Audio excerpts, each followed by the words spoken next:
Kris, selamat hari Sumpah Pemuda semuanya.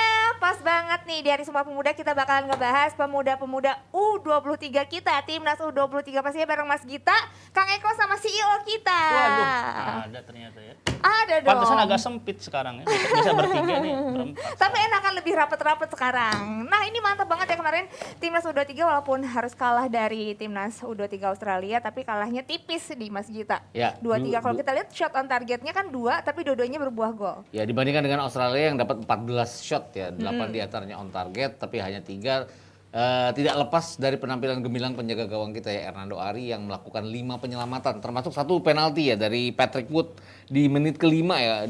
Dia bisa menahan penalti itu. Harapannya sebenarnya setelah penalti itu besar sekali, tapi kemudian memang serangan-serangan Australia jauh lebih banyak dari kita, jauh lebih menekan dibandingkan kita walaupun kita kemudian membalasnya di babak kedua. Ya ini artinya walaupun cuma on target, ini mereka benar-benar bisa manfaatin kesempatan ya. Ini Kang Eko kemarin nonton? Ini saya merhatiin, saya 2 langsung, jadi satu Liga 1 ya, Persib, satu lagi Timnas, saya lihat agak berbarengan. Tapi jujur saja, ini memang pertama ya, ini kayaknya udah maksimal, jadi udah maksimal banget gitu, walaupun kita kalah, tapi kita lihat dari penampilan ya, nggak jelek-jelek banget, terus efektif. Tadi udah dikatakan shoot on target dan lain sebagainya, kita tuh efektif dikit tapi berbuah gol. Dan yang menarik itu kita betul-betul ya, jadi embel-embelnya aja zona Asia ya. Itu kemarin kita nggak lawan orang-orang Asia itu kelihatan. Dari mulai pemain-pemain Australia ini ngambil-ngambil bola mati gitu ya, ngedorong bola ke depan, drill kayak gitu, itu enteng banget kelihatan. Dan dengan efek yang sama, kalau pemain-pemain kita itu memang kelihatan lebih keluar tenaganya ya. Tapi hasil ini membuat kita ada peluang. Setahu saya ini nggak diperhitungkan ya agregat kandang-kandang ya. Jadi kalau misalkan kita nanti ya ibaratnya cuma 1 gol. Kalau misalkan walaupun bukan perkara mudah, tapi kalau misalkan kita bisa main lebih baik dari kemarin, bukan nggak mungkin. Tapi Indonesia harus ngalahin Australia Iya, kan? tapi masalahnya kan kalau kita lihat statistik kan udah jomplang gitu ya. Jomplang ini ibaratnya waktu itu tahun berapa ya yang kita lawan Uni Soviet di Melbourne ya. Laga pertama dipuji-puji bagus ya, laga kedua bisa hancur lebur gitu. Nah kalau Bang Valen, Gitu. kenapa Mas Gita mau? Terlepas apapun sebenarnya ukurannya babak pertama ya, kita mengimbangi dengan baik. Rizky Ridho, Afriana Dewangga juga bermain baik di depan dari Hernando Ari sendiri. Tapi memang kita agak keteteran di menit-menit awal babak kedua di mana kemudian Australia menekan di sana. Iya. Bang Valen, kemarin tapi kalau ngeliat skemanya Sintayong ngelawan Australia, Bang Valen kemarin gimana ngeliatnya? Gua paling dari si Eko gue nggak setujunya kita nggak perlu main lebih baik di leg kedua. Yang penting hasilnya lebih baik. Gol. Jadi kalau ini sih kalau lihat dari kualitas sama bagaimana teknik udah jelas kita di bawah. Tapi secara skor kok kita bisa 3-2 gitu. Nah ini yang menurut gue harus mau menang jelek kayak namanya atau menang nggak fair dalam tanda kutip ya, misalnya diserang mulu tapi kemudian kita bisa ngegolin. Intinya kita nggak perlu main lebih baik tapi skornya lebih baik dari Australia. Kalau dari gue itu aja, karena nggak mungkin lo ngerubah segala teknik kalau buat strategi hanya dalam waktu 3 hari nggak mungkin. Kalau aku kan berpikirnya tertib ya, otomatis hasil bagus itu ada harapan dengan bermain lebih baik. Kalau Valen kan nggak bisa alasannya gitu, tertib gitu karena udah jadi jelas. kalau kita mau tertib ya kita nggak usah ketemu Australia, sekalian kita mundur aja. Sama kayak Cina sama Brunei Darussalam. Nah tadi karena udah diomongin jelas sudah kayak begitu permainannya. Kenapa kita betul-betul harus main bener ya? Bener gitu dalam artian memang udah all out ya. Kalau misalkan kalah banyak tapi kita optimal saya katakan nggak apa-apa. Karena peluang untuk jadi runner up terbaik pun nggak ada, karena kan cuma 2 tim. Ya, langsung 1 yang lolos. Jadi kalau di grup-grup lain mungkin masih ada. Karena jumlah pertandingan di grup lain lebih banyak, jadi ada peluang runner up terbaik. Kalau ini enggak gitu. Tapi intinya tuh kita bangkit setelah kita ketinggalan 2 gol dalam 13 menit babak kedua tuh kita bisa kirain bakal 3-0 atau 4-0 tapi kita balas dengan 2-1 walaupun 3-1 lagi. Ini artinya anak-anak tuh punya power untuk tidak minder pada saat mereka tertinggal dengan 2 gol yang cepat. Ya apalagi di babak pertama kayaknya mereka kan kesulitan banget kan ngadepin Australia. Nah nanti Mas Gita kalau ngelihatnya ini kan kemarin pas Bagus diganti sama Taufik ya, Taufik Hidayat belum pernah jadi starter kan. Pantas nggak sih dia nanti akhirnya jadi starter di leg kedua? Rasa-rasanya sih STI akan tetap pada pilihan awalnya ya, bahwa di depan dengan 4-4-2 itu pasti akan ada Bagus Kafir, kemudian Haris Sagara juga. Nanti kemudian setelah ini line up kemarin ya Mas. Mungkin Sagara yang digantikan oleh Taufik Hidayat atau Bagus Kafir yang digantikan oleh Taufik Hidayat, tapi saya pikir juga akan tetap dengan Sagara dan Bagus Kavi di sini. Ya dan kita kemarin juga ngelihat gimana Witan ya.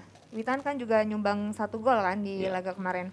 Nah Kang Eko kalau ngelihat dari starting line up yang ada, setuju nggak ini nanti dimainin lagi di leg Iya, kedua? kalau saya pikir ini udah pilihan terbaik Sintayong ya. Tadi juga saya ingin menambahkan pengertian bermain baik itu bukan merombak strategi dan lain sebagainya, tapi dari mulai ketenangan ya, terus kemampuan untuk bertahan, megang bola. Ya kita itu udah bisa bahas next dioptimalkan. kan, nggak usah kita balik lagi iya, dong. iya. Gitu kok masih nggak puas sama Enggak, yang karena ya enggak karena lanjut ada lagi. Cuma hubungannya. pertanyaannya kan Karena selanjutnya ada udah. hubungannya. Gue udah nggak bahas lagi nih. Karena ada hubungannya. Nah, berarti gue bisa klarifikasi lagi dong Karena yang ada gue maksud. hubungannya.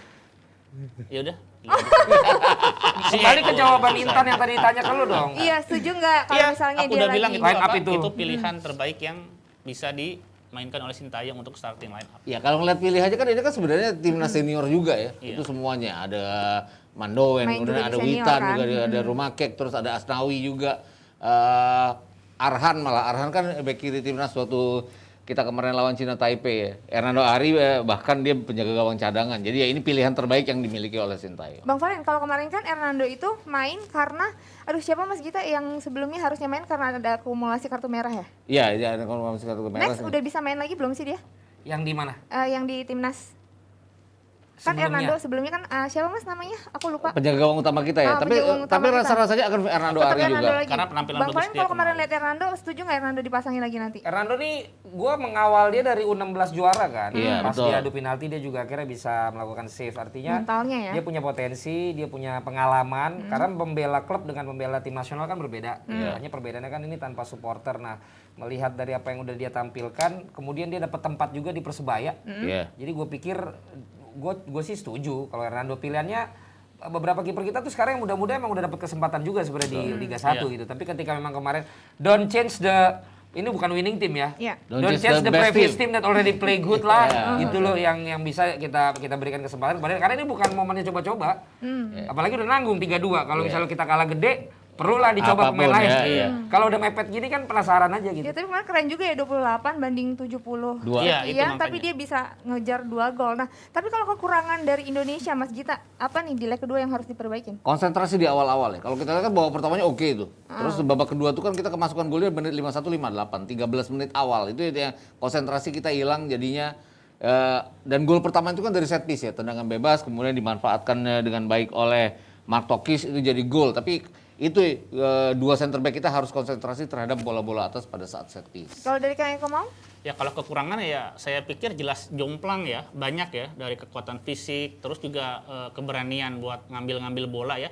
Tapi ada kemajuan kan di arah Sintayong ini? Oh iya ada. Jadi waktu itu kita pernah bicara ya dulu itu. Jadi apapun kelompok usia yang dia pegang, udah ada pakem yang sama. Jadi permainan yang cepat kaki ke kaki dan nggak langsung frustasi bola-bola panjang. Selalu ada alternatif ketika di tengah gagal kita main ke sayap. Tapi itu pun bukan dalam pengertian ke sayap tuh cepat-cepat nendang ke tengah lagi enggak gitu. Masih bisa dimainin gitu. Jadi apapun tim ya kelompok usia yang dipegang Sintayong itu ada pakem yang sama gitu. Ya Saya pokoknya pikir apapun. itu suatu progres yang bagus ya. Ya, kenapa di Mas? Sintayong. Dan Juli Sintayong itu ya waktu Hernando Ari mau pergi dengan tim nasional senior untuk lawan Cina Taipei ya beberapa waktu yang lalu kan sampai Aji Santoso juga bilang ya bahwa kenapa harus dibawa dia hanya jadi cadangan di timnas, tapi terbukti bahwa itu pilihan yang bagus di under 23 level, dia adalah penjaga gawang utama jadi. Karena pelatih ini ya, pelatih bagus ini kan nggak sekedar dikasih pemain bagus dia nempatin ngotak-ngatik, ada insting ya. Dan insting Sintayong saya pikir udah terbukti sejauh ini ya. Ya. Seorang pelatih. Nah, apapun itu mudah-mudahan Indonesia bisa ya, karena masih ada peluang nanti. Kita optimis pokoknya, apalagi sekarang lagi Hari Sumpah Pemuda, harus optimis. Nah, kalau kita lihat nih, kita ke Liga 1, ada juga nih semakin nunjukin keoptimisannya tim-timnya. Ada juga yang masih belum bangkit juga. Nah, kita lihat dulu ya klasemen sementara di Liga 1 pekan ke-9 ini dia.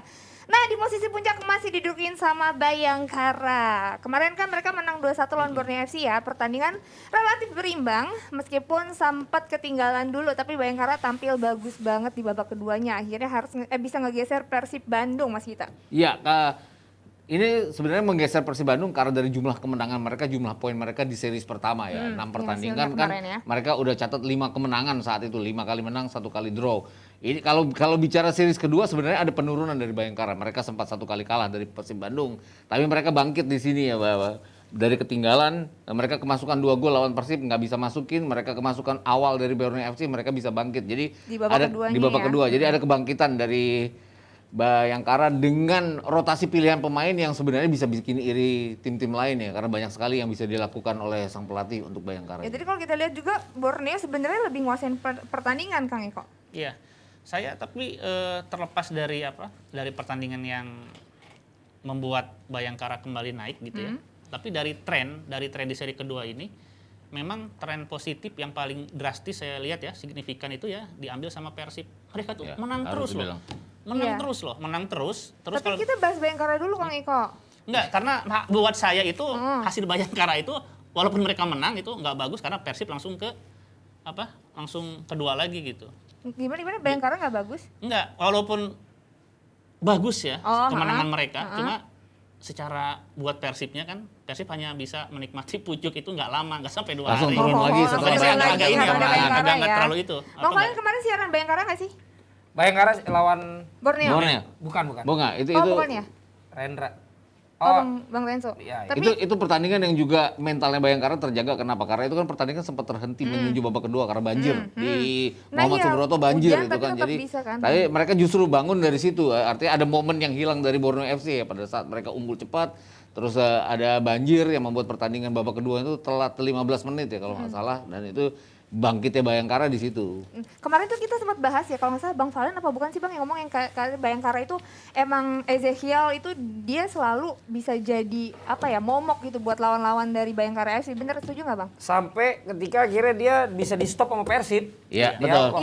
Dan itu memang biasanya sekali lagi kalau lawan mantan tim itu memang ada lagi-lagi gue harus bilang itu gitu loh. Lawannya udah tahu, dia juga punya kenangan di situ. Kadang-kadang tuh jinxnya tuh di situ untuk bisa mencetak gol ke gawang mantan tuh susah sekali. Nah, kemarin bisa diselesaikan plus penalti dia kan nggak masuk. Sisanya menurut gue ya memang iya, tapi gokilnya si Monster ini ternyata tanpa seorang Ezekiel juga ternyata dia punya strategi lain yang tanpa memaksakan seperti kalau ada Ezekiel yang ternyata bisa cukup efektif juga. Nah makanya kan isunya gue nggak tahu tuh ya udah terkonfirmasi apa enggak, kan katanya dia dilirik juga sama tim championship tuh. Sekarang Ipswich atau apalah. Cardiff City gitu. Jadi ini juga seseorang yang ternyata punya kapabilitas dan waktu ya. Gue juga salut sama dia waktu misalnya ada sempet kegaduhan sedikit lah habis game itu. Nah, lo lihat Monster itu tetap tenang aja dia di pinggir, dia nggak ikut-ikutan. Artinya nih pelatih memang punya potensi di usia masih 38 kan? Ya. Tuaan lo masih kok. Setahun. Aneh nggak setelah salapan? Masih 35. Sia. Mudahan gue yang jelas. Iya. Tapi nggak tahu menurut kalian gimana? Jadi gimana ngeliatnya? Kalau gue lihat Monster itu punya banyak pilihan ya sebenarnya. Itu kenapa ya, dia bisa bangkit dari kekalahan melawan kok Manchester United. Masih aja. Gak emang ada tim yang kalah sama Manchester United. Dari Persib terus balas dan mereka ketinggalan cepat loh kemarin dari Borneo FC. Iya. Ya terlepas apapun yang namanya hujan, banjir yang bikin pertandingan tertunda, tapi babak kedua mereka cepat. Menit 51, menit 58 mereka juga bikin 2 gol. Artinya banyak pilihan pemainnya. Kemudian terus Ezekiel Ndoasel ya, 2 pertandingan di series kedua kan dia nggak bikin gol sama sekali. Kemarin dia bisa matahin bahwa akhirnya dia bisa bikin gol lagi dengan jumlah golnya jadi 7 sekarang. Jadi itu kebangkitan yang bisa cepat. Paul Monster bisa cepat untuk mengangkat motivasi timnya, juga pemain-pemain individual, secara individual kan tim ini sudah lengkap sekali. Cuma dia pilihannya tuh Mas Gita kalau menurut gua tuh di lini selain lini depan. Iya. Masalah lini depan cuma Dendi doang. Nah Dendi Sulistiawan ditandemin nama si Ezekiel dia kan lebih nyuplai. Iya. Begitu dimainin sendiri kemarin dia jadi false nine. Yep. Nah tanpa Ezekiel ini agak repot lini depannya, tapi lini tengah sama belakang emang berlimpah. Banyak. Cuma lini depan menurut gua PR kalau sampai Jadi dia masih nggak cedera ada. lagi Jadi kalau atau kata aku kartu. tetap ya, Apa? pekan ini ya, pekan ini itu yang sangat memanjakan itu yang hari Selasa tetap. Jadi ada duel dari 4 tim utama ibu kota kan. Jakarta, Bandung, Surabaya, sama apa Persebaya itu? Tanggal 26 kemarin ya. Enggak, iya. Bandung, Persija. Jakarta, Surabaya. Bandung sama PSIS. Nah, sama Semarang, Semarang, ya. Semarang itu. Jadi makanya yang hasil Bayangkara ini ya. Sebetulnya aku sih udah kepikiran ini menang Bayangkara ya. Karena kalau misalnya kita lihat grafik ya, lawan Persib itu perkecualian aja, mereka nggak tampil perform. Iya. Gitu aja. Jadi saya pikir emang cuma 1 hari Persib bisa di Iya. klasemennya. Nah kayak aku dari kayaknya nyenggol Persib terus Iya, minta dibahas Ini nih tadi ya. bahas dia. Ya karena kan dia dulu kemarin termasuk yang yang komplain dengan hasilnya Persib. Enggak, ya. aku enggak. Biasa aja. Katanya sekarang kan malah Senang ya. Tapi ada gunanya juga tuh ya bobotoh ini. Kalau ya, menurut saya nontonnya. enggak. Nah, saya tuh beda pendapat. Ini Valen suka nebak-nebak. Kalau buat saya itu enggak ada dampaknya. enggak, mungkin lu dari depan mungkin enggak kelihatan kan kita nggak tahu di belakang. Enggak ada. Dalam hati gimana? Enggak ada. Kalau aku lihat, jadi kita rasional aja lah. Memang kan, jadi adalah kekeliruan besar ya. Kalau begitu banyak, jadi ada yang mengglorifikasi aksi demo kemarin kan. Wah gara-gara demo ya. Itu seakan-akan mereka itu menyembunyikan rasa bersalah mereka. Karena buktinya itu kan ini laga tanpa penonton dan lain sebagainya ya. Di masa pandemi ini jelas yang paling menentukan itu adalah kualitas Dan ini seperti pemain yang lo bilang kok. sama kejelian Ini pelatih. seperti yang lo bilang, justru ketika di luar dari dekat-dekat Dan kandangnya, banyak yang nggak sepakat. malah kayaknya mereka bermain lebih Enjoy, tanpa beban. lebih enjoy. Iya, Dan iya. ternyata untuk sementara Kayak nggak ada tekanan terbukti ya. Iya. main di Jawa Main jauh dari pendukungnya. malah menang melulu. Malah menang. Karena saya menganalisis beberapa video ya. Ini 3 kali yang 3 kali putar seri dulu kedua semua ya kan? menang terus dia. Main jauh dari pendukungnya. Karena gini, kalau misalkan waktu main di seri 1 kan Persib itu selalu pulang ke Bandung kan. Di situ mereka dicegat dan segalanya. Tapi kalau misalkan di seri 2 ini mereka stay Tinggal di Jawa Tengah. Jogja. Dan saya analisis beberapa video itu, yang demo itu ya, yang mencegat itu, pemain sampai nggak mau ngelihat supporternya sendiri gitu. Ada Jadi efek bukannya psikisnya juga berarti ya? bukannya merasa tertantang atau apa, enggak, malah ketakutan, malah malas, bete, itu kelihatan banget. Jadi setuju dong kalau series 3 ini pindah ke Bali gitu misalnya. Saya setuju kalau perlu ke Papua lah. Makin jauh jangan-jangan makin ini ya. Lo nggak kalau Itu operator yang nggak setuju. Jauh dong. Enggak, kalau Bali bukan kalau ke Papua kan kayak bisa pakai penonton. Bisa. Ntar Boboto datang. enggak, itu kan Bobotoh Oh, Papua. iya. Banyak Bobotoh Papua. banyak juga. Sampai di Wamena tuh ada kalau Bali. Pasti Boboto ada di Ada mana-mana. di mana-mana. Nah, ini berarti kemarin juga kekalahan pertama ya PSIS Semarang Iya. akhirnya Cuma- 1-0. Kenapa Iya. kan? Iya, jadi makanya kenapa saya bilang pekan yang paling memanjakan ya supporter Liga 1 itu di hari Selasa kemarin gitu. Jadi di situ tim-tim yang belum pernah terkalahkan udah berguguran, akhirnya cuma Persib sampai sekarang kan. Iya, tapi kan ini juga emang salah satu di antara mereka, orang cuma mereka berdua Iya, doang kan makanya yang Ya, belum itu kalah. dia. ya. Nah, ini sekarang ujiannya buat PSIS, buat Ian Matthew Gillian ya, bahwa kan sekarang ganti pelatih, ya pasti ganti cara bermain atau segala macam ya. Walaupun mereka sudah dapat hasil yang baik di series pertama, ini kekalahan pertama, terus lawan berikutnya nanti kan di week ke-9 ini, week 10 nanti adalah Bali United. Jadi habis Persib mereka ketemu Bali United. Jadi bisa dilihat gimana Persib mengatasi kekalahannya. Kalau kita lihat kan Bayangkara kemarin week 7 kalah dari Persib, tapi dia bangunkan menang dari Bali United, kemarin dia ketinggalan menang dari Borneo FC. Artinya sudah bisa mengatasi kekalahan pertama itu. Nah, PSIS sekarang dites. Sekarang gimana ya. diuji? Nah, tapi pertandingan kemarin Bang Valen ini juga hampir ada gol lagi kan dari Febri lagi kan yang terakhir dari Persib. Iya, artinya kalau gue melihat Persib akhirnya menemukan efektivitas ya, ketika dia akhirnya bisa mencetak 1 gol, mereka bisa mempertahankan terlepas dari mereka gagal lagi nyetak gol berikutnya. Karena kendala dari tim ini sama kayak Persija di awal-awal, ketika mereka bisa mencetak gol ternyata mereka bisa diimbangin. Atau akhirnya ketika lawan mencetak gol mereka kesulitan juga untuk kemudian bisa mencetak gol untuk menang ya, walaupun akhirnya misalnya waktu itu Killing the game-nya nggak jalan banyaknya seri begitu. Nah ini bagi gua momentum yang ternyata bisa berjalan terus karena cukup 1-0 tapi akhirnya bisa memenang gitu. Nah sekarang kan memang malah yang gue soroti tetap Wonder Luis ternyata belum moncer. Iya. Setelah mereka Belum dia akhirnya kelihatan. mencetak gol 2 pertama, gol. ya kan 2 gol ya. 2 gol 1 penalti Tapi kan. kemudian habis itu masih Jadi balik lagi istilah Padahal di pecah musim lalu dia terus kan, dia ada waktu awal. Awal-awal, iya. 3 pertandingan di pertama. Malang aja dia bisa cetak gol, tapi istilah pecah telur ya belum terbukti, ternyata telurnya terbungkus lagi gitu. Iya. Karena kan istilah pecah telur itu begitu dia ngegolin terus ngegolin kan, Ya, ini enggak. Ini enggak. Jadi sebetulnya Wonder Luis pun belum teruji juga. Apa partnernya beda?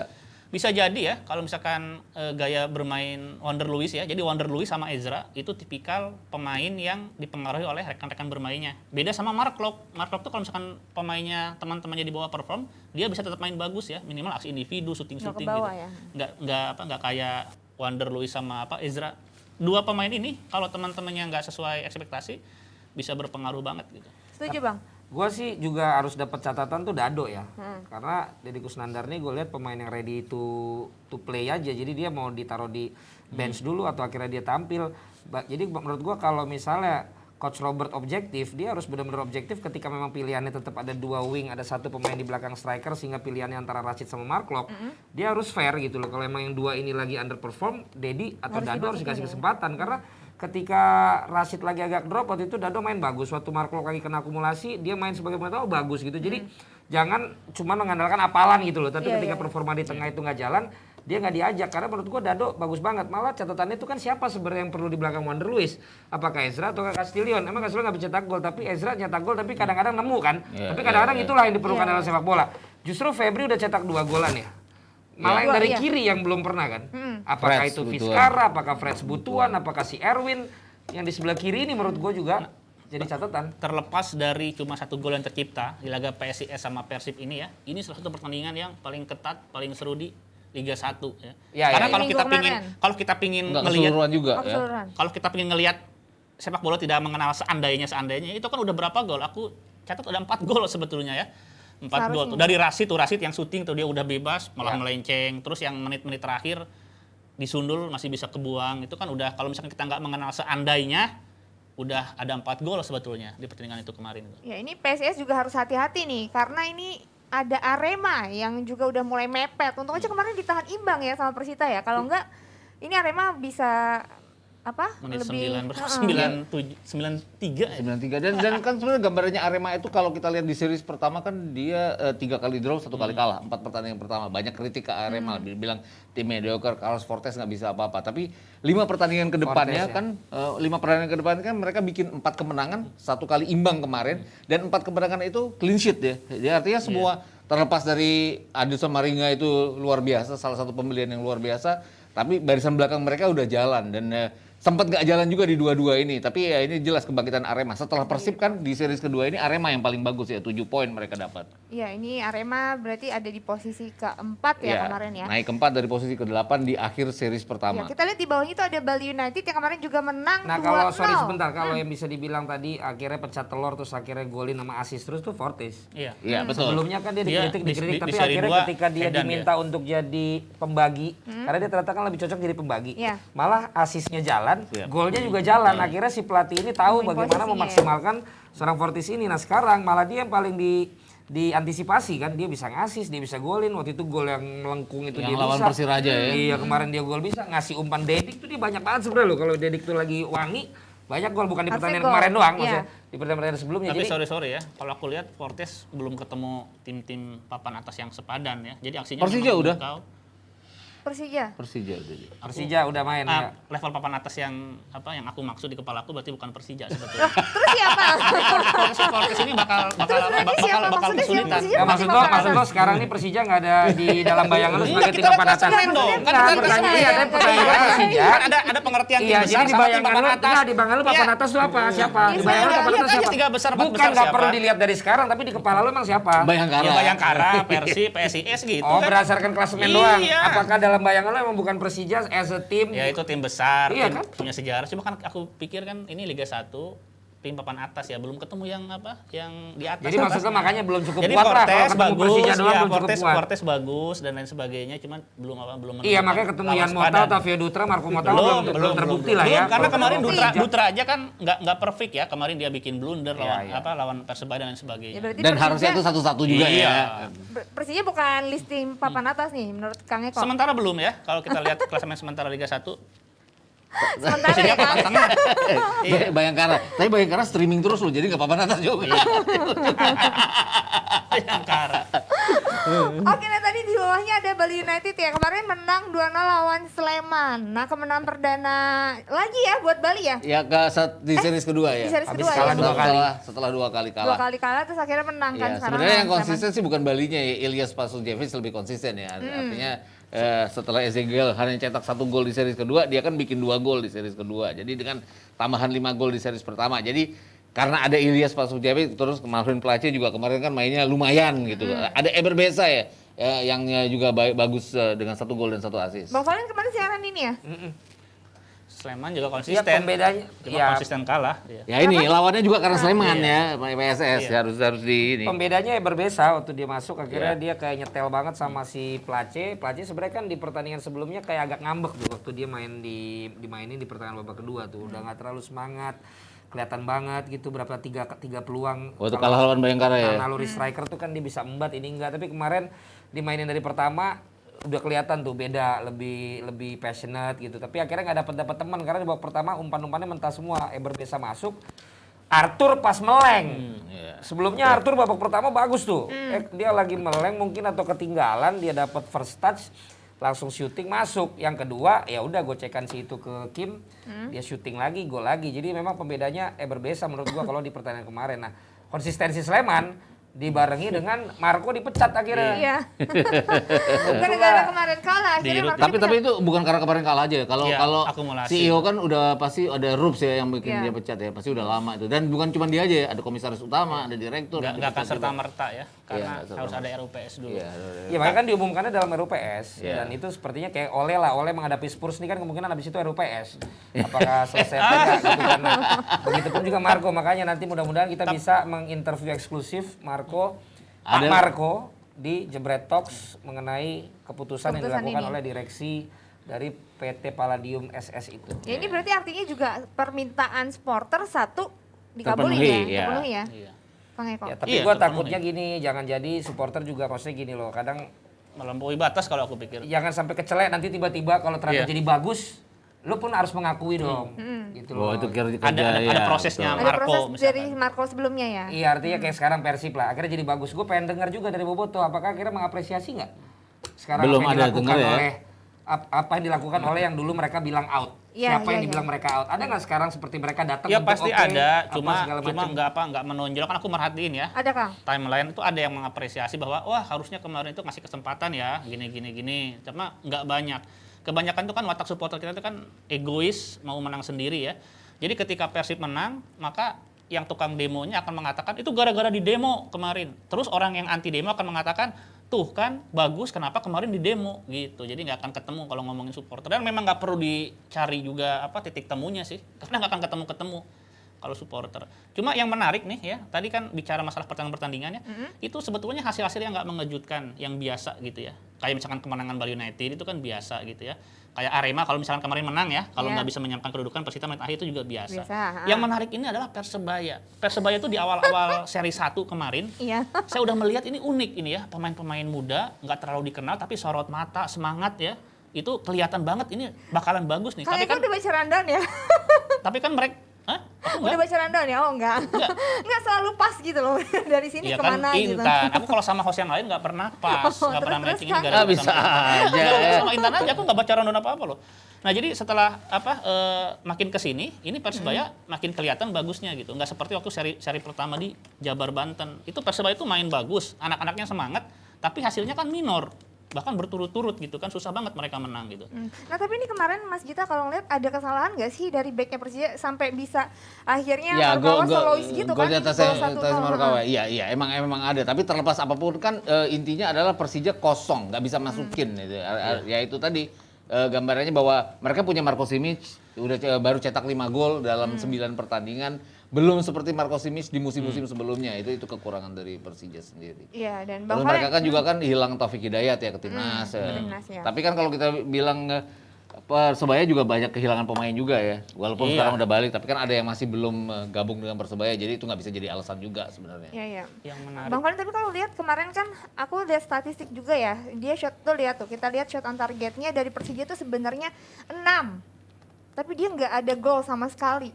Ini artinya penyelesaian akhir Bang Falin apa gimana? Kemarin itu memang si kipernya Persebaya lagi wangi. Bagus. Sama kayak waktu betul. Andri Tani main lawan Madura United gitu. Nah ini kayak kebalik gitu. Ini kipernya lagi wangi banget, baik itu motong bola-bola atas yang memang akan selalu jadi andalan ketika ada Marco Motta sama ada Rico Simanjuntak memberikan bola kepada Simic, maupun ada beberapa kali syuting dia memang lagi wangi. Nah kiper nih kalau lagi wangi emang Susah. itulah kadang-kadang apa ditarik-tarik jaringnya, apa diapain gitu. Nah, ini Didoain dan dulu. bahkan dia akhirnya gua nggak tahu dikutipnya bener apa enggak, tapi ada yang salah satunya mengutip dia bilang bahwa serangan Persija mudah ditebak. Nah, gua nggak ngerti apakah itu emang clickbaitnya orang supaya rame, tapi katanya ada komentar sang penjaga gawang ini bilang seperti itu. Ini kan penjaga gawang ketiga. Iya, Andika Ramdhani ya. Akamsi, Iya. anak Surabaya. Tapi ini beneran mudah ditebak nggak sih sebenarnya penyerangan Persija sekarang? Kan kalau dulu kan selalu sama kan dari Rico ke Marco Simic. Masih menurut gua. Masih ya? Masih sama. mudah ditebak karena ya tadi karena pernah gue bahas juga, tidak ada pemain kreatif di lini tengah yang bisa membuat alur dari cara mereka menyerang tuh berbeda. Nah, ketika akhirnya lagi bau-bau semua gitu atau kipernya wangi, ya agak susah. Kalaupun terjadi gol tuh biasanya gol yang memang udah ketebak akan begitu golnya.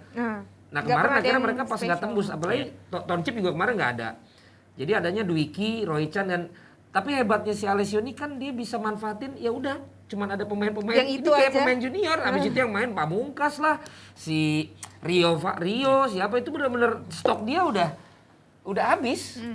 Stoknya habis, udah nggak ada. Cuman tinggal itu aja yang dia Tinggal itu aja, ini what we akhirnya. expect gitu. Iya. Dengan hasil-hasil selama ini sebelum lawan Persebaya ini, menurut gua udah cukup bagus dengan Yang ada. pertanyaannya kan gitu sekarang.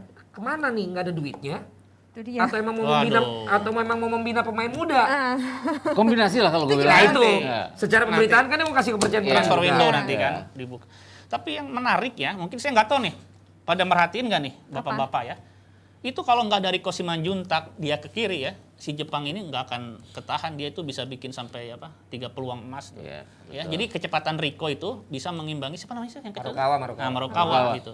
Itu kalau misalkan kita saya menikmati betul loh. Jadi Rico sampai penasaran, jadi sampai agak sedikit main Rico biasa main jorok nggak sih? Kemarin jorok. Ya kemarin jorok banget kelihatan gitu. Jadi Jarang dia main jorok kayak gini. Jarang, Ya, tapi harus. kemarin kejadian Ya, berarti memang betul. si Jepang ini memang merepotkan banget ya. Rico dari kanan ya. Nah, Rico itu gara-gara dia ke kiri untuk mengimbangi si Jepang ini kelihatan supply buat Simic gitu ya, itu ya. Jadi hilang. Hilang itu. Kan Persija itu kan sebetulnya kalau Rico-nya main bagus, maka peluang untuk banyak peluang di depan ya, siapapun strikernya ya, itu bakalan banyak. Tapi kalau misalkan Rico-nya nggak bisa nyuplai bola, dia nggak banyak akselerasi ya, berarti minim juga. Itu ngaruh banget saya pikir. Jadi ada pergerakan Persebaya di lini depan itu berdampak serius sama minimnya tekanan buat lini belakang mereka. Ini gitu. setuju Mas kita. Ya juga ada gini ya, penampilan berkurang dari Marco Simic sejauh ini ya. Kenapa?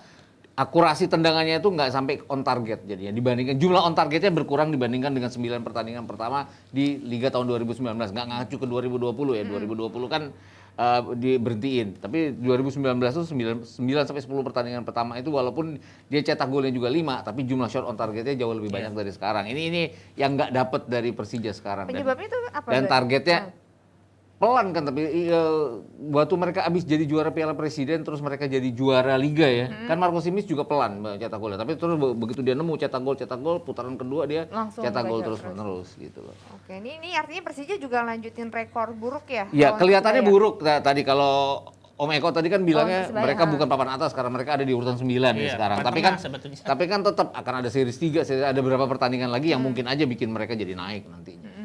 Nah ini juga kalau kita lihat klasmen ada Persela Lamongan yang juga naik ya gara-gara pas derby Jawa Timur mereka menang 1-0. Nah terus kalau kita lihat di zona degradasi itu ada Barito Putra, Aduh. Persipura Ngeri sama ya, Persipura Persiraja. Nah kalau kita ngomongin Persiraja nih mereka ngakhirin kerjasama sama pelatih Henry Ya, Susilo. emang. Ini pelatih yang ngebawa Persiraja loh ke Liga 1 ya. Iya, nggak bisa bicara patokan juga ya. 7 pertandingan mereka Iya, kalah, iya. terus 3 pertandingan. Oh, Persipura yang 3 pertandingan series kedua selalu kalah. Persiraja 2 pertandingan kalah. Jadi memang harus ada tindakan dengan 5 pertandingan mereka kalah di seri pertama. Nah kalau Kang Eko ngelihat Henry Susilo akhirnya diganti ini emang udah Itu ketebak juga wajar, dari ya wajar sebelum. ya. Ini pelatih Jadi, kedua berarti yang diganti iya. ya? Jadi Iya. pihak yang harus bertanggung jawab kalau misalkan tim mengalami performa sampai anjlok gitu ya, ya jelas pelatih yang harus disalahkan, yang wajar dikambing hitamkan.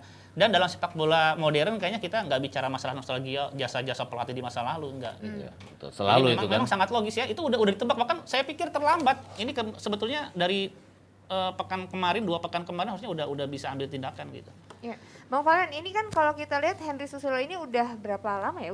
Udah 39 match ya bareng Persiraja. Ini katanya si Henry Susilo sendiri akhirnya karena dia tuh nggak punya juga syarat lisensi Oh pelatih iya, Liga lisensi. 1. Ya.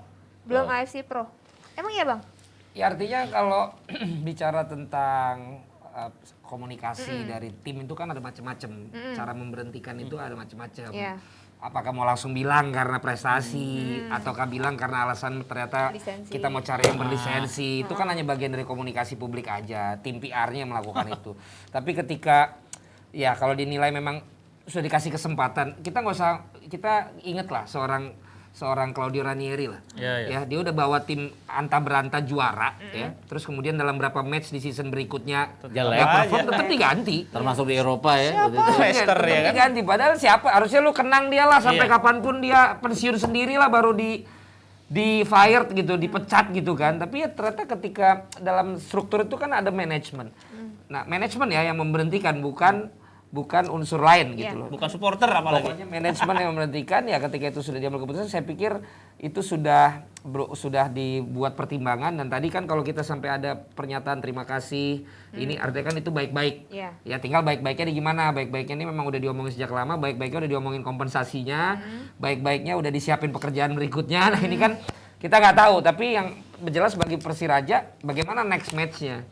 Bagaimana next game-nya gitu kan. Karena sekali lagi kita harus ingat bahwa Persiraja termasuk yang baru naik kan ke Liga 1 kan. Itu juga yang selalu gue bilang juga kadang-kadang kita harus ingat ketika sebuah tim baru naik ya dia perlu berproses juga. Kalau enggak soalnya berarti nggak ada bedanya dong antara level ini dengan level yang di atasnya termasuk kualitas pelatih, kualitas pemain dan lain sebagainya gitu. Tapi kalau ngomong next match ya Bang dan Kang Eko sama Mas Gita, ini juga cukup tantangan berat juga dong bagi Persiraja karena lawannya Persebaya nanti kan. Yang lagi naik ya. Baru saya bilangin tadi jadi yang paling kelihatan banget bakalan naik terus ya menurut saya itu Persebaya di pekan sekarang ini. Nanti di next terusnya. Ada tren positif mereka kalau mainnya kayak gitu terus ya bakalan terus naik mereka. Mas kita gimana nih Mas ngeliat next? Susah juga ya karena lawannya emang lagi nggak bilang on fire Persebaya tapi mereka lagi dalam proses yang menanjak ya. Itu yang membuat sulit Persiraja. Terus kalau tadi yang kita ngomongin soal soal lisensi segala macam, toh ada juga ya tim yang menang terus-menerus nggak pernah kalah ya akhirnya pelatihnya diganti juga karena masalah lisensi. Jadi itu balik-balik lagi itu hanya sekedar alasan dari manajemen untuk memberhentikan seorang pelatih ya mungkin harmonisan hubungan antar pelatih dan manajemen atau apapun. Dan biasanya satu pertandingan kalau pertanyaannya si Intan satu pertandingan setelah ada pemecatan itu biasanya memang partai bonus. Lu kalau menang berarti syukur, berarti memang bener nih. Yaudah, selama gitu ini perlu ada. Kalau nggak menang ya udah emang lo lagi masa transisi gitu. Jadi ini memang menjadi momentum buat lawannya ketika mereka buat sedang ngambil ya. tinggal seperti itu. Karena biasanya kalau emang kendalanya dalam tanda kutip di leadership pelatihnya dia akan bermain lebih lepas nih pemain. Tapi ketika memang masalahnya bukan di situ ya berarti akan sama-sama aja pemain ini. Makanya kan macam-macam alasannya dan ya kita juga harus lihat skuadnya lah, gitu loh artinya kan memang ya. Maksudnya jelek Persiraja? Ya nggak sekarang gue tanya 11 pemainnya siapa? Paulo Enrique. Siapa 10 lagi? Nggak ada. Ya patokan kita kan kipernya paling patokan kita patokan kita kan begitu gitu. Nah artinya dengan kapasitas dengan pemain-pemain yang ada, yang penting kan ditakar gitu loh. Target mereka di posisi berapa? Nanti sebagai tim yang baru gimana? naik. Paling nggak at least jangan degradasi. Ya itu harusnya ya. Ya sebenarnya nggak kejutan juga ya Persiraja ada di bawah. Ya mungkin kejutan Persipura. Kenapa mereka ada di posisi 17? Sama Barito lah. Barito kan pemain juga betul. Cukup sebenarnya gitu. Dan Janur juga yang pegang ya. Cukup gitu. Persipura. Enggak kalau kata Eko justru karena Janurnya pasti. Nah ini seperti lo nggak mau. Lo di sini nggak beda sama obrolan di luar lo kok. Kenapa Tan? Persipura tuh kenapa sih? Biasanya tuh kan dia kayak lambat panas, tapi kok ini nggak panas-panas? Ya masih tunggu karena Beda banget kan sama Papua baru eranya. juara PON tuh kan katanya ada 4 karena katanya ada 4 pemain yang akan dipanggil masuk ke Persipura. Oh, Dan yang pemain-pemain. kalau Coach Jackson bilang dia butuh tenaga-tenaga muda dibandingkan dengan apa? Pilihannya kan sebenarnya Transisi lah. Transisi. Pilihannya kan jomplang antara pemain-pemain muda yang belum banyak jam terbang dengan pemain-pemain tua yang menurut Coach Jackson adalah sudah habis masanya gitu loh. Jadi ini jomplangnya ini yang buat mereka nggak jalan jadinya. Kenapa Kang? Kalau saya ya jujur ya, saya tuh kemarin udah sering bilang ke teman-teman bahwa sebetulnya Persipura di bawah atau di tengah, ini ibaratnya nggak di atas ya, ini juga mirip dengan kondisi Liga Indonesia di awal-awal loh. Kan ada wilayah barat, wilayah timur ya. Wilayah timur itu bukan Persipura, wilayah timur itu PKT, terus Kaltim, Asiabab, ya, Asiabab, Barito Putra dan lain sebagainya. Persipura itu kan baru punya tren naik itu tahun 2000-an ya, lewat tahun 2000-an di situ masuk Raja Isa, ada Boas dan lain sebagainya gitu. Jadi sebetulnya kalau misalkan buat orang-orang yang mengikuti Liga Indonesia dari pertama ya, ketika Persipura ada di bawah, ini tidak mengganggu kesemarakan Liga Indonesia, Liga 1 biasa aja. Mohon Apalagi maaf next bakalan ketemu sama Jadi biasa aja menurut saya. Tapi mereka punya kemampuan naik ya. Dulu tahun 2016 kan waktu Liga nggak resmi kan mereka di bawah terus mereka jadi juara. Nggak yakin gue mereka jadi juara. Dan mungkin entah ya naik. pengalaman telat panas ya. Kan mereka kemarin nggak ikutan Piala Menpora Menpora, ya. Nah, seperti itu kan berpengaruh. Sentuhan bola, kondisi tim gitu ya. Minimal bareng-bareng selama seminggu dengan orang yang sama itu akan berbeda dengan bareng cuma sehari 2 hari itu. Dan langsung kompetitif ya. Kalau gue tetap ya, lu Messi nggak ada, Barcelona nggak ada Messi, ternyata sama Bocci nggak ada di Persipura. Apapun itu ya, walaupun itu jelas mungkin masanya dan segala macam, tapi sekarang apakah dengan transisi ini mereka nerima atau menurut mereka ini oke nggak di posisi sekarang? Karena kalaupun transisi pasti mereka nggak mengukur di atas, tapi paling tidak mereka punya sasaran antara menuju ke yang nanti regenerasi gitu. Betul. Tapi sekarang menurut gua ini terlalu parah. Terlalu parah gitu. Terlalu Karena parah Persipura yang kita tahu nggak pernah jauh daripada 4 besar, daripada 5 besar. Kok ini bisa sampai situ? Berarti kan kena secara psikologis teman-teman yang lain ini kelihatannya cukup tinggi. Kehilangan sosok Bocci, kehilangan Tinus misalnya, yang ternyata cukup besar dampaknya. Ini sih teori standar ya. Dan setahu gue kan selesainya juga waktu itu kurang oke. Iya, kurang baik-baik. sangat Jadi kurang oke. sementara pemain-pemain ini kan pasti punya kekeluargaan, punya bonding dengan seniornya yang kuat kan. Iya, teori standar ya. Jadi tim itu bakalan bagus kalau bakat-bakat muda yang ini ya, yang mau tumbuh dengan semangat didampingi sama senior-senior yang memadai kan. Kayak sekarang situasinya kan Arema, yang proses pendampingan ya, Arema, Persebaya, mungkin Persija. Nah, memang yang Persipura ini agak aneh ya. Senior yang oke lah, hilang, tapi di sisi lain ngambil Ricardo ya, masuk ya? Enggak, udah lama. Udah lama itu. Udah masuk. Nah, itu maksud saya tetap mungkin yang dikatakan oleh Valen itu pas gitu ya. Jadi siapapun pemain memang siapa aja, klub is klub ya. Tapi kalau kehilangan selevel Boas ya ternyata dampaknya dampaknya ada banget sangat gitu. besar kelihatan banget. Karena secara individu keseluruhan pemain itu bagus-bagus saja. STY kan ambil 2 pemain dari Persipura, ada Kayame, terus ada Romakek yang diambil ya. Jadi nggak jelek sebenarnya Persipura itu. Dan lo harus lihat juga sekarang bagaimana pemain-pemain dari Papua. Gua nggak tahu gue bener apa enggak ya. Tapi kalau dulu tuh memang mereka tuh cita-cita utamanya main di Persipura. Persipura, ya. Saking fullnya di Persipura mereka berkelana. Sekarang gue lihat banyak pemain memang yang udah mentargetkan justru main di luar Persipura. dari Papua gitu loh, untuk main di tim Jawa misalnya, di tim mana gitu, dan mereka sudah cukup happy dan sangat menikmati bermain merantau. Iya. Beda sekarang ya. Itu yang kalau dikumpulin kan pemain dari Papua luar biasa. Bakat-bakatnya dan segala macam. Gue aja baru tahu Ricky Kambuaya tuh ternyata lebih lama di Mojokerto misalnya gitu loh. Terus ternyata kan banyak anak-anak Papua juga di Surabaya. Gitu, banyak juga di Jogja. Maksudnya ngambil kuliah atau masa-masa menunggu mencari klub gitu. Jadi itu juga merupakan satu dalam tanda kutip bagi gue fenomena yang saat ini ada gitu loh. Bagi mereka untuk merantau bukan karena mereka nggak dapet tempat di Persipura, tapi memang mereka udah ngelihat seniornya juga banyak yang sukses di luar dari sana, mereka juga berusaha main. Misalnya sekarang patokan kalau main di luar kan si Basna. Ya, yang kan itu pasti anak-anak kalau lagi main kayak kemarin datang pasti ke dia karena kekerabatan ke keluarga mereka tuh luar biasa. Bener. Dan kalau misalkan sisi lain itu kan jelek buat Persipuranya ya. Tapi kalau mental seperti itu yang Valen katakan itu sebetulnya bagus buat sepak bola Indonesia. Bisa keluar, bisa mental merantau. Ini berbanding terbalik sama maaf ya pemain-pemain Jawa Barat, Persib lah saya katakan ya. Mereka tuh merasa senang di Persib, cukup jadi cadangan, popularitas dapat. Cewek cantik juga pada mendeketin ya. Ya uang cukup lah buat beli mobil apa. Enggak. Tapi Zola pindah ke Lamongan. Zola pindah ke Lamongan. Iya, dengerin dulu. Ini kan secara umum ya. Jadi yang ambil contoh paling apa? Itu ambil contoh pergi juga. Enggak, ini ambil contoh paling ekstrim ya. Pemain angkatan Ferdinand Sinaga ya. Semuanya padem semua. Siapa sih? Mungkin cuma Wildansyah ya. Tapi Ferdinand yang memilih merantau itu sampai sekarang masih masih bisa perkuat timnas, mungkin masih ada peluang dan lain sebagainya. Tapi sisa-sisanya seangkatannya itu padam semua. Itu saya analisis kan, saya tanya-tanya mendingan di Persib dekat sama keluarga. Dekat sama keluarga, terus dekat juga sama supporter. Itu kultural pemain Jawa Barat. Mungkin ada perubahan ya sekarang ya dengan sepak bola profesional dan sebagainya kan. Sekarang kalau kampung maksudnya jadi. Bang Valen kenapa? Nah, kalau gua teori itu memang ada pada bukan hanya klub bola. Iya. Tapi termasuk teman-teman gue dulu zaman gue kuliah, yang memang asli Bandung atau apa, mereka lebih memilih mencari sesuatu yang nyaman di sana. Dekat. Yang kesimpulan gue adalah karena di sana udah enak. Iya. gitu loh. Jadi ngapain gua harus ambil resiko ke tempat lain? Which is berarti memang nggak ada salahnya juga kok. Iya, tapi kalau dia udah berpikir dia cukup, dia berpikir udah oke, kenapa dia harus pergi keluar? Orang pergi keluar kan karena dia merasa bahwa gua harus bisa lebih lagi di sana. Iya, tapi kan ke Hamzah dia balik juga kan akhirnya karena ngegolin lagi. Iya. Golin lagi. Enggak, cuma kan dalam sisi yang lain ya, kita kan ngomongin kan ini masalah mental ya, yang namanya mental. Ini karena dia sekarang di Jakarta, dia berani pergi dari sana. Yang namanya mental merantau. Oh, dia merantau. Mental merantau nyari tantangan ya, itu jelas bagus buat mentalitas. Oke deh, kita doain aja ya, mudah-mudahan di pekan ke-10 ini ada perbaikan juga ya, tadi dari tim-tim, dari mental-mental semua pemain juga. Nah sekarang kita turun yuk ke Liga 2, ada Dewa United nih. Kirain udah beres. Layarnya mati soalnya. Jadi kita, ini ada Dewa United yang makin mendewa di grup B Liga 2 dengan 5 kali kemenangan beruntun mereka. Itu ada tim Spy. Ini chance-nya makin gede dong.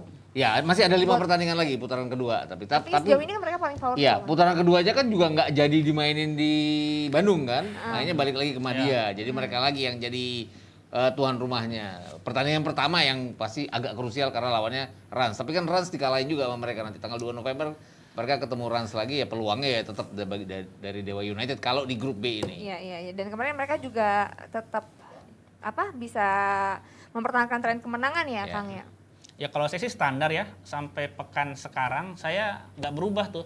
Jadi yang bakalan lolos Liga 1 lolos Liga 1 itu ya Dewa United, Persis Solo. Nah sisanya ayo cari tiket ya, rame-rame ya, perjuangkan itu. Jadi semifinalisnya 2 di antara 4 itu. Jadi 2 itu udah pasti menurut saya.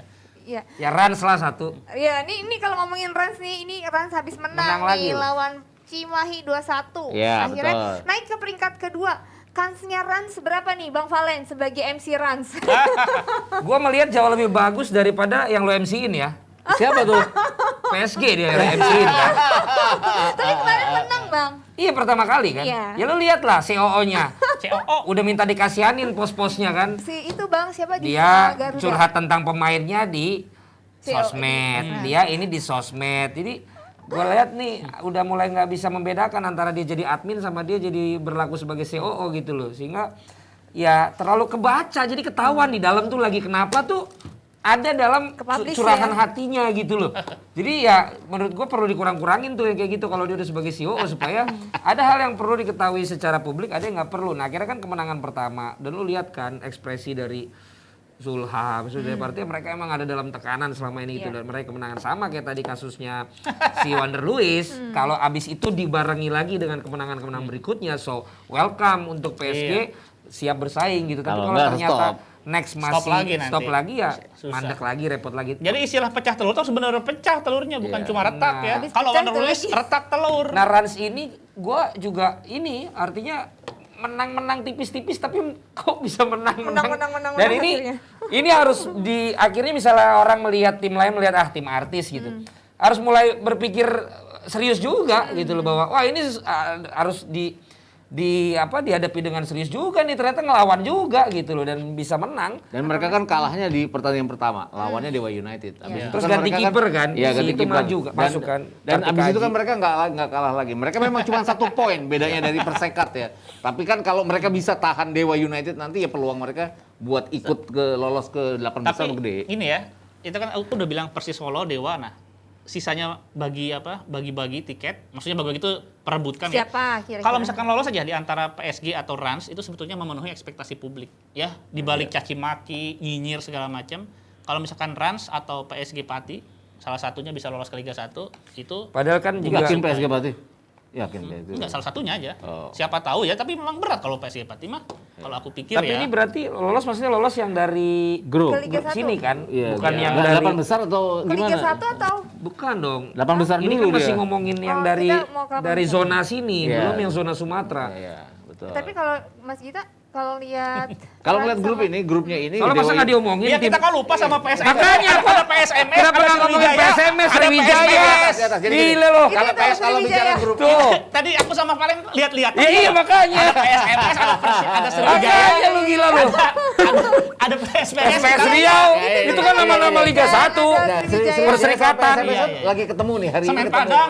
Kita lupa kita. Kenapa? Hari ini kan Sriwijaya sama PSMS iya, ketemu. ha. Apapun kan pasti Sriwijaya udah pasti juara grup di sini kan. Terlepas dia kalah nanti dia juara grup. PSPS Riau akan jadi tuan rumah nanti kan Ya. di putaran kedua. Nah itu tadi PSPS kan agak mengagetkan tuh dengan 8 poin dari 4 pertandingan. Mereka bisa masih dapat 11 poin kalau mereka menang lagi nanti ya lawan Semen Padang ya. Jadi artinya ya ketat antara PSPS dengan PSMS Medan gitu loh. Tapi ini siapa nih kalau dari grup A?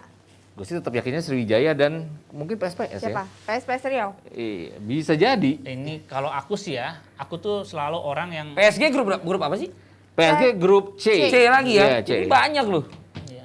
Ini kalau yang grup B ini Dewa United dan Rans kelihatannya gitu loh. Ya, nah, tuh. Oke, nah kita sekarang langsung Ada ke grup C. PSM. Nah nih grup C tuh Sampai Persis lupa ada Solo, PSM. PSIS Cilacap. Nah, PSCS kan kemarin kalah 2-0 Iya. lawan Persis. Dan sialnya adalah mereka nggak jadi tuan rumah, nggak jadi main di Cilacap kan, balik lagi ke Manahan. Ya peluangnya tetap sama Persis ya buat Solo. jadi juara. Apapun kan poinnya cukup jauh tuh dengan PSM Jogja tuh. Kemarin Jadi PSCS kan juara 1. sementara tapi Iya, kalau sesudah kalah dari kalah Persib kan dari terus naik Persis. Persisnya. Nah, Ini itu sih Persis Solo. antara Persis Solo dan PSG Pati rada berat juga dengan 4 pertandingan ini. Mereka hanya 4 poin, artinya kan mereka benar-benar harus menang semuanya. Dan itu tadi, dalam waktu yang istirahatnya cuma berapa hari, nggak mungkin lah susah mereka. Yang satu-satunya cara adalah keluar dari zona degradasi mereka harus itu. Nah ini di Mas tuh kan Kabrar. Grup D tadi kalau di grup D siapa nih? Ada Kalteng Putra, Persiba. Ini Kalteng masih Putra aku Kalteng terkejut masih. jujur ya. Kalau Kalteng Tuan Putra rumah aku kan? Terkejut. Iya, maksudnya tuan rumah kalau dia. pas dari foto tuan rumah agak terkejut juga soalnya. Hah, ini Mitra Kukar di posisi ke-6 nih. Iya, dan nanti putaran kedua yang jadi tuan rumah Persiba Balikpapan, mainnya di Batakan. Oh, ini bagus stadionnya. Iya, Bang ini stadion Valen bagus kalau ya. lihat grup C sama D siapa Bang? Kalau C Solo ya, Persis Jelas Solo ya. itulah Solo lah bisa ambil. Ya, PSIS Cilacap ya, Cilacap kan udah biasa ya main di Liga 2. gua nggak terlalu ini nih, gue bener deh. Gue justru karena sekarang lebih menggeliat, gue baru mulai hafal klub Liga 2 tuh baru sekarang. Barusan pas lihat-lihatan. Jujur aja gue. Lupa tadi ada Bener PSMS, gue. PSPS Karena sama yang Sriwijaya. gue tahu cuma yang dulu di Liga 1 atau Perserikatan, sekarang di Liga 2 gitu untuk tim-tim yang lain. Plus klub-klub barunya Baru gitu kan. baca gue iya. Tapi bener Bang Valen bilang ya, dengan adanya tim-tim yang mereka bilang tim artis, tim apa, akhirnya kita tahu nama-nama klub-klub Liga 2 Ya kan. itulah akhirnya. ada dampaknya kan sehingga Iya. justru lu nggak boleh malah misalnya tim lain nggak boleh merasa bahwa lah ini justru kalian ikut dikenal karena Ada atensi. akhirnya ya. orang tuh nonton siapa lawannya dia juga ditonton kan. Iya. Akhirnya Dan itu kesempatan pemain untuk menjual dirinya juga kalau dia mau dilirik gitu. iya. Dan ini tadi sudah kita bahas ya, PSG Pate udah juara, Rans juara juga. Juara apa ya? Menang Baru maksudnya. menang. Menang pertama 4-1. Menang pertama 4-1 Brandingnya Bang begitu, Adanya. Bang. Setelah ada banyak-banyak sekali Udah konflik dan juara. juga macam-macamnya itu. Dah kita doain aja ya, mudah-mudahan nanti tim-tim terbaik yang bisa lolos nantinya. Oke deh, mungkin segitu dulu aja berarti. Makasih banyak CEO, makasih Kang Eko, makasih Mas Oke. Gita. Thank you for watching. Jangan lupa Timnas hari subscribe Jumat ya. channel ini. Besok ya Dah. timnas. Oh iya ya.